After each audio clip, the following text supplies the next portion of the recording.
अरे सोना चांदी का लगा के हार लूंगी ये आप बोलेगा। तब हम कहेंगे कि गाँव रे सोहर सभे अंगनवा भेला,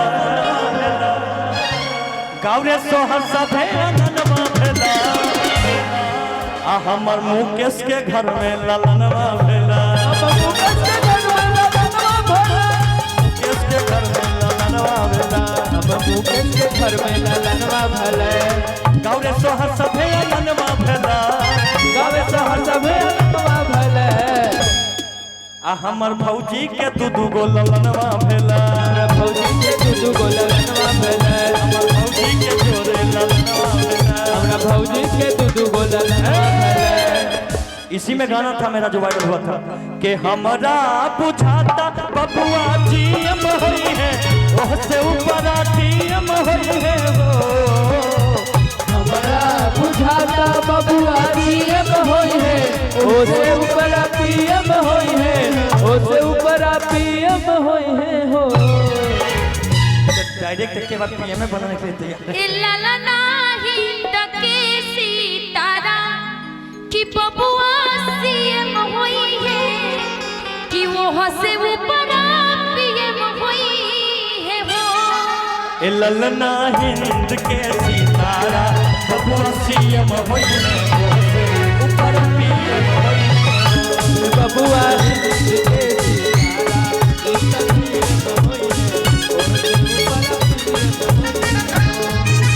भौजी के दू गो ललनवा भेला, भौजी के दू। बैठने में बहुत मजा आता है बच्ची, आ जाओ पूजा, आ जाओ, लो कुछ माल लेके जाओ, आ जाओ। कि सुनो कंजूसी जनी करहो, आता न बबुआ लतनी करहो, कि बउआ के पापा के तनिका बोला दो रे सब, खूबे गहना रुपैया दिला दो रे सब, कि नाचो सभे पूरा सपनवा भेला, मधेपुरा में ललनवा भेला, हमर भौजी के दू गो ललनवा भेला, भौजी के दू गो ललनवा भेला, हमरा भौजी के दू गो ललनवा भेला। अरे निरहू रहे बीमार, अरे निरहू रहे बीमार, कि हमसे कटल रहे, अरे निरहू रहे बीमार, कि हमसे कटल रहे। सुख चाहे सोमार हरदम डटल रहे, सुख चाहे सोमार हरदम सटल रहे। मेहरी रहे बीमार, कि मरदा होटल रहे, मेहरी रहे बीमार, कि मरदा होटल रहे, मेहरी रहे। होल्ड ये न्यू जनरेशन का गाना है कि मेहरी रहे बीमार, तबो नहीं सुनी पहले, तबो जबरदस्त कि मेहरी रहे बीमार, कि है मरदा होटल रहे, मेहरी रहे बीमार, कि मरदा होटल रहे, मेहरी रहे बीमार, कि मरदा होटल रहे। सुख चाहे सोमार सौतीन से टोटल रहे, सुख चाहे सोमार सौतीन से टटल रहे। अपनी बीवी की तबीयत लाख खराब हो कुछ नहीं दिखेगा, लेकिन पड़ोसन की तबीयत खराब हो जाए कि मुकेश भैया रहे बीमार, मुकेश भैया रहे बीमार, कि भौजी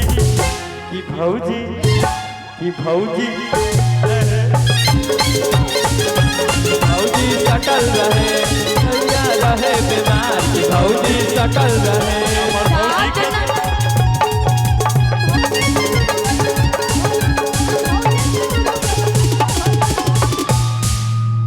कि आज है खुशी के समय, अकेले छथिन मुकेश यादव भैया, एजे हथिन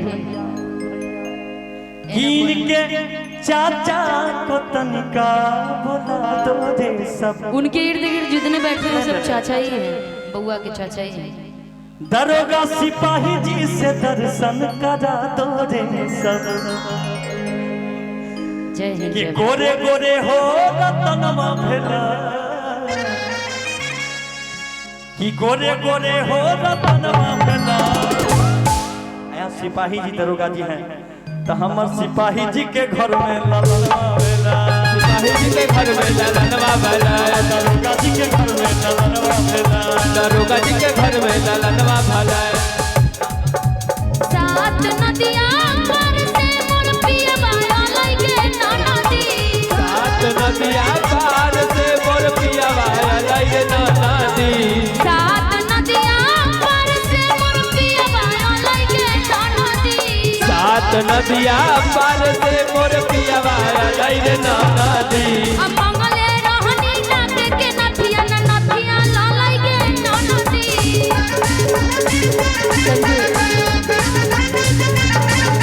अब मंगले रहनी नाक के नथिया नथिया लगे नाना दी।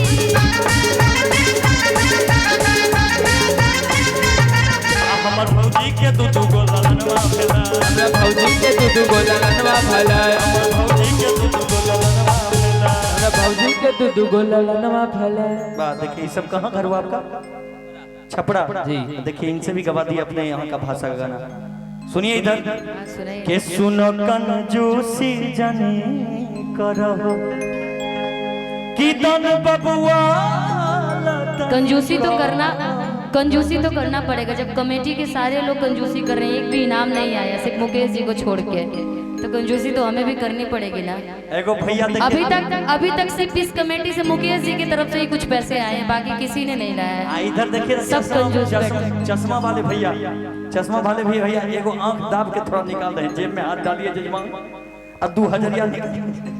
2000 मोदी जी ने बंद करवा दिया, 200 निकल। वाह, अब हुआ ना बात।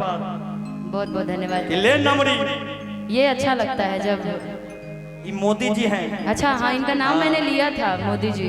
ए मोदी जी, है ना संतोष भाई, आपने नाम इनका दिया था ना। देश का कल्याण करते ही हैं, थोड़ा हम लोग का भी कल्याण करते हैं। हाँ भैया निकालिए जी आइए कुर्सी पर बैठिए आप। क्या नाम पड़ेगा आपका भैया? कि सुनो कंजूसी जनी को राजा राम जी, मुखिया जी। अच्छा। ये मुखिया जी मन होके तब बोली। राजा राम मुखिया जी की तरफ से भी बहुत प्यारा सा आशीर्वाद। नहीं तरवा खाई बर्दाश्त वाला गोली, कि दिल पे लगा चोट तो मुखिया जी के जेब से निकला 500 का नोट। वाह। और मोदी जी की तरफ से भी 500 रुपए, 400 मतलब 400 नगद 100 उधार। अगर नाम सुनने में परेशानी हो सर तो दोबारा पैसा देके फिर से ठीक करवा सकते हैं। 400 आपको, 400 मुझे, 100 रुपए GST कटा है। हाँ। ना जी। हाँ कि सुनो कंजूसी जनी को रहो कि दन बबुआ तनी को रहो हे पूरा सपनवा भेला कि मधेली मधेपुरा में ललनवा भेला। हमर निशा जी के बहुत जल्द शिवेश जी की शादी हो गई है और खुशखबरी भी है इनके घर में भाई। क्या है खुशखबरी? 5 मंथ हो चुका है भौजाइयों की, हम सबकी, सब कैमरे वाले हमारे तरफ से इनके घर हम सब सोहर गाने चलेंगे। शिवेश जी के 4 गो ललनवा भला, शिवेश जी के 4 गो ललनवा भला।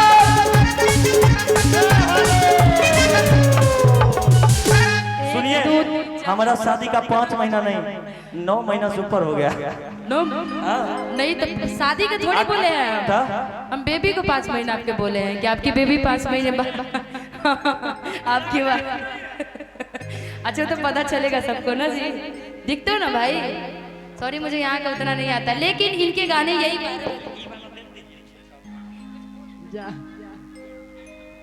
भैया इनका माइक बंदे रखिएगा। हेलो, ये वाला जो है ना, ये जो है ना, ये बिना कवर वाला है मेरा। आपका कवर हेलो हेलो, इसका थोड़ा सा वोकल बढ़ा दीजिए, हाँ हाँ थोड़ा सा उनका कम भी कि चले। हमर भौजी के दू गो ललनवा भेला हमर भौजी के दू गो ललनवा भेला गौरे सोहर सभे ललनवा भेला गौरे सोहर सभे ललनवा भेला। स्टेज पर बैठने वाले जितने भी लोग हैं कृपया जेब में हाथ डालिए 500 निकालिए। अब जिनको भाई इतना कीमती मंच बनाए हैं, वाह भैया के जेब से तो निकला। लोग भी वेटदार ही बैठना चाहिए। कि गौरे सोहर सभे ललनवा भेला जी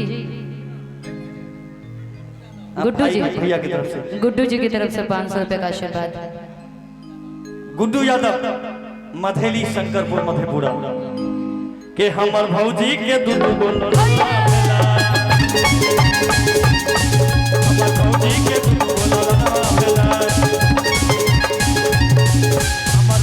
के दू गो ललनवा भेला हमर भौजी के दू गो ललनवा भेला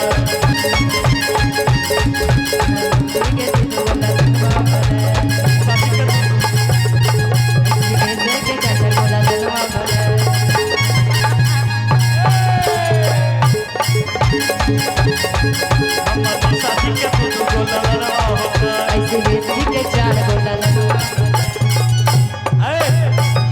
अच्छा आप बोले कि आपके घर में होने वाला है तो कभी न कभी आपका भी घर भरेगा। हाँ होगा, लेकिन अभी आपको टाइम भी पहले भगवान गोद में पहले रखेगा। अभी हम लोग आपके यहाँ आएंगे सोहर गाने,